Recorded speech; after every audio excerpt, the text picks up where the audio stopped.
Hello, everybody. Welcome to today's devotion for March 5th. Today's devotion is titled God's Greater Power. The Bible reading is from Judges chapter 7, verses 7 to 8 and verses 16 to 22.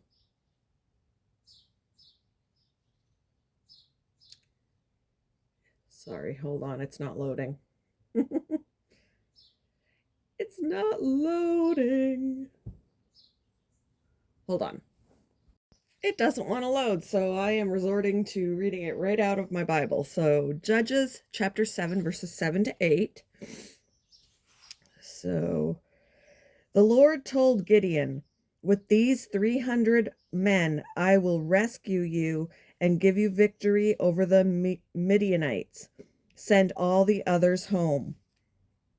So Gideon collected the provisions and ram's horns of the other warriors and sent them home. But he kept the 300 men with him. Moving on to verse 16 to 22. He divided the 300 men into 3 groups and gave each man a ram's horn and a clay jar with a torch in it. Then he said to them, "Keep your eyes on me. When I come to the end of the camp, do just as I do.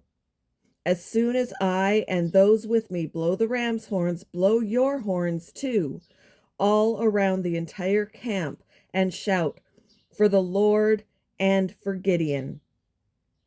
It was just after midnight, after the changing of the guard, when Gideon and the 100 men with him reached the edge of the Midianite camp. Suddenly they blew the ram's horns and broke their clay jars. Then all 3 groups blew their horns and broke their jars.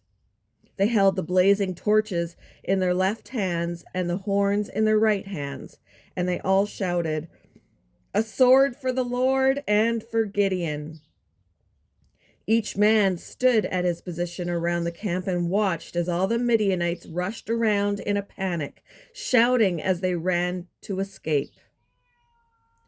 When the 300 Israelites blew their ram's horns, the Lord caused the warriors in the camp to fight against each other with their swords.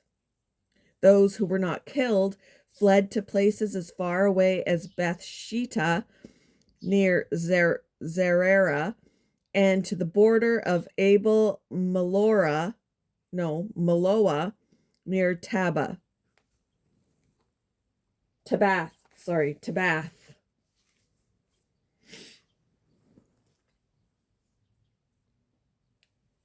In March 1945, the Ghost Army helped U.S. forces achieve the Rhine River crossing, giving the Allies a vital base to operate from on World War II's Western Front. The soldiers were most definitely human, not apparitions, all part of the 23rd Headquarters Special Troops. On this occasion, the 1,100-man team imitated 30,000 men by using inflatable decoy tanks, blasting troop and vehicle sound effects over speakers, and more. The relatively small number of Ghost Army members led the enemy to fear what appeared to be a far greater force. The Midianites and their allies also trembled before a tiny army that loomed large in the night. Gideon, a judge and military leader of Israel, was used by God to make his puny army a source of terror for the enemy. They also used sound effects, blown trumpets, smashed clay jars, human voices, and visible objects, blazing torches, to make the vast enemy as thick as locusts believe they were facing a colossal foe. Israel defeated their enemy that night with an army whittled down from 32,000 men to just 300 by God's command. Why? Because that made it clear who truly won the battle. As God told Gideon, "I have given you victory over them." When we feel weak and inferior, let's seek God and rest in His strength alone.